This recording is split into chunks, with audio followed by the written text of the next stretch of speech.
Labai seniai, kai Užupio Respublika klestėjo aukso amžiuje, net spalvos visos buvo aukso.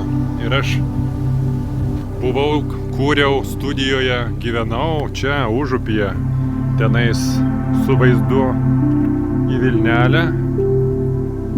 Pamačiau vieną vakarą neįtikėtiną šviesą, kada nuo debesų, saulei leidžiantis, saulė atsispindi ir toks tampa visas rožinis purpuro, pilnas purpuro šviesos pasaulis.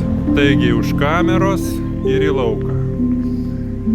Ir dvi nuotraukas. Viena šičia atsistojau ir žiūriu, žmonės ant to purpuro bučiuojasi. Tiesiog bučinys. Ant tilto. Taip gimė šita fotografija. Truputį spalvos išblūko, bet bučinys gi amžinas. Ir erdvė amžina. Taip, kad atėję čia, galite įeiti per šį kodą į šitą pasaulį. O taip Marius jums dar papasakos daugiau.